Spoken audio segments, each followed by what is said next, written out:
There is an entire artistic world out there in danger, and our mission today is to restore a tiny part of it. Christine over at Courageous Painting, by the way, if you want to watch YouTube videos that just make you feel good, subscribe to her channel because that's what her channel does for me at least.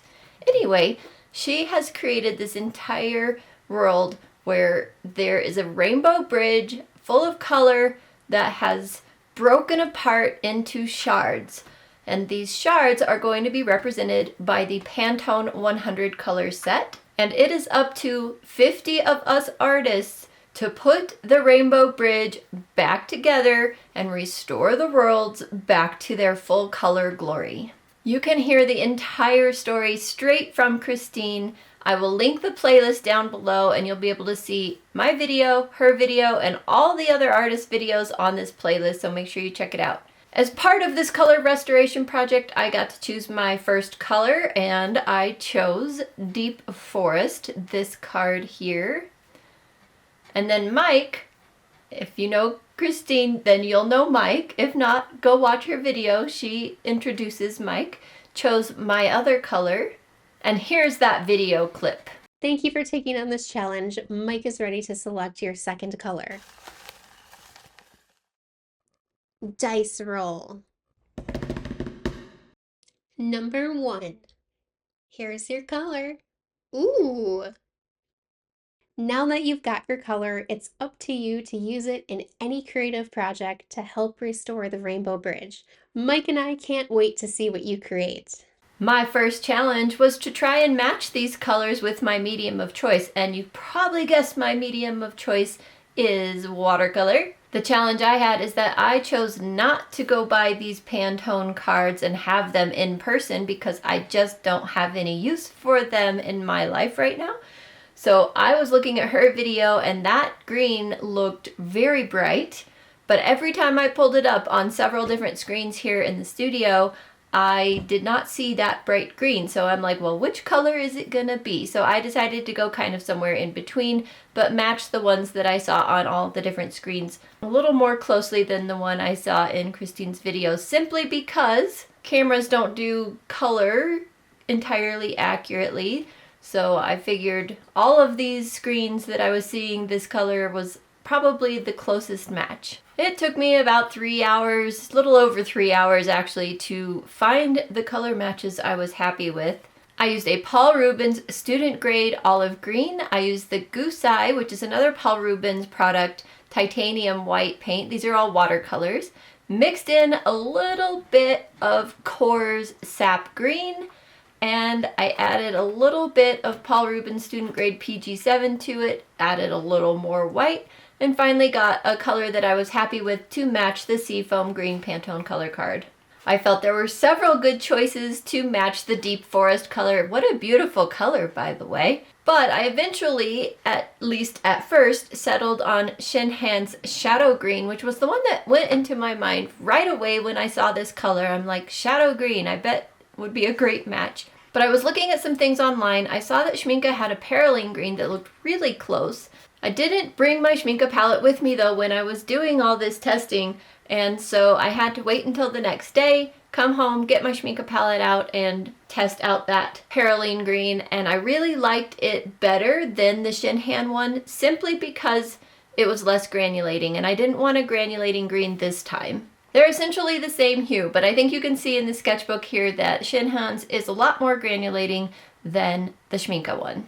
I probably could have just went with my Shinhan palette and used the green pale and the shadow green and been fine, but what fun is that? It's so fun to see what colors you have that might match something else. So I did a bunch of small test paintings, little thumbnails to see kind of what I was hoping to do. I wanted a bridge in it. I thought about making it a rainbow bridge. I thought of using Lake Powell's rainbow bridge as a reference, but I just didn't like that composition so much. So I remembered a couple of paintings I had some of my beginner watercolor students do based on a tutorial by Paul Clark, who has a wonderful YouTube channel here where he does a lot of watercolor tutorials.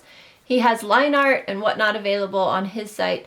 So I had that kind of composition in my mind. I wanted my own type of bridge though. I wanted the dark deep forest green to be the trees and the bridge, and I really wanted some mountains. I kind of wanted to incorporate the idea of the rainbow and perhaps even the rainbow bridge like I already mentioned, but maybe if the bridge itself wasn't going to be the rainbow, putting some kind of rainbow in there. So you can see in my thumbnails that I did play with that concept. I just didn't like it very well, so I ended up doing it without a rainbow at all initially.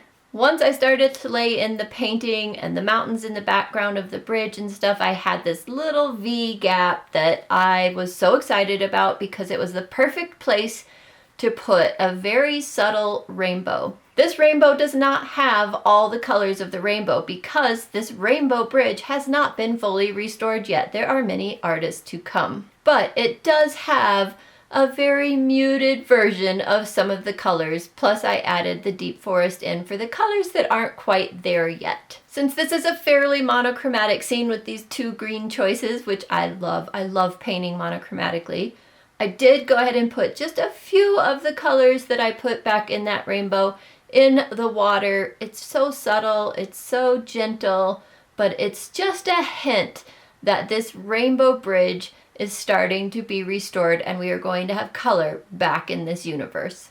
And I know I just teased you with the rainbow. It's coming up, don't worry. I just want to show you a little bit more of the painting process because that rainbow and the little bit of color I put down in the river is the very last thing I do for this painting. One of my most favorite painting styles, if you want to call it that, is painting monochromatically. It's one of the reasons that I wanted to start my dot card painting series. I have a whole playlist of that. I need to continue it, and guess what? I am going to continue that series, but they are all monochromatic paintings. So if you enjoy this painting, you might enjoy those as well. So check out that playlist linked below. And in the meantime, we will continue on this one. A lot of little bit of foliage, and I got out my Princeton random size Aqua Elite brushes. Actually, they're not random sizes. I have my 12, my 10, and my 8. And then I needed a brush that was slightly more pointy. And ironically enough, the Princeton Aqua Elite 10 has a more pointed tip than the 8. I think because I've used the 8 a lot. And I did notice that the tips on these Aqua Elite brushes do start to wear down with time. I also pulled out a Caran d'Ache brush that came with my gouache set and used it because it has a pointy tip as well. Cannot believe that brush actually is so good. It just comes in this kid-looking set and it's a very good brush. So here I am using what I have matched as the deep forest color to lay in all of the darks for this painting, and this is so fun. I'm doing the rocks, bushes, trees, leaves, the whole works, bridge posts, all of that with this color that I've matched for the deep forest. And I really like how the misty seafoam green color that I was matched for is a more opaque color by its nature, because when you're trying to do a misty scene, it's actually beneficial, even in watercolor, to add white. So if you want fog or mist, you add white, and it works because mist and fog are opaque and white is more opaque. So it's actually a really great match. If you watched this video here that has this thumbnail, and I'll link it below, then I did mention that doing challenges is a great way to rejuvenate your art practice. So here we have yet another challenge. It's super fun. Another challenge you could take away from this would be the monochromatic painting or 2-color painting. So if you want to challenge yourself by doing 1-color challenge or 2-color challenge or maybe a 3-color challenge, then this fits right in. So I encourage you to give this a try. It is so much fun, and you never know, you may end up absolutely adoring the artwork that you create.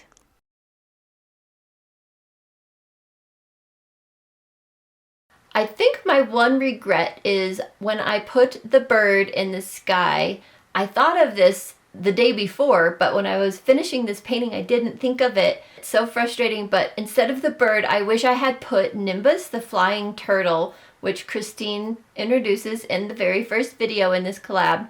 because he's the one going around with his school of fish in the bubbles, releasing the colors to the artist. It's such a fun story. And I wish instead of the bird that was Nimbus the turtle and his little school of flying fish, but I'm not going to change it now. I realize I could still put him in, but I really like the painting as is. I just think that would have been a fun nod to Christine's wonderfully imaginative story. But at least I've told you about it and you know about it now.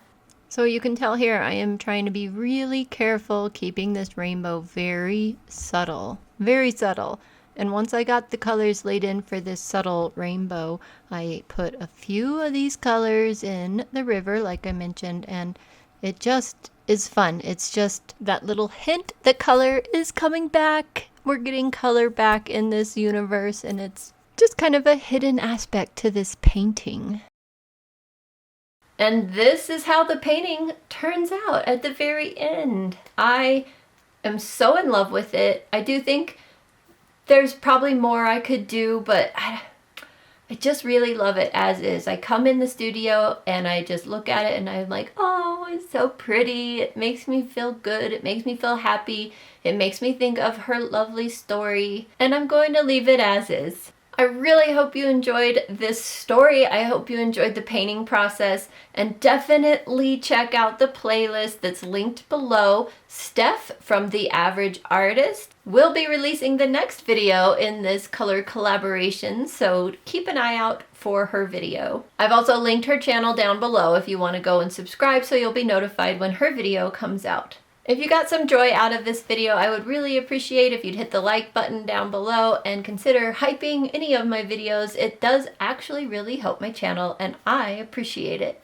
Alright, I hope you have a lovely week and I will see you in the next video. Bye for now. Whoa, what's your problem? What's your problem, huh? Maybe the other dog's making noises like, I want to join in. Don't, the future Maggie.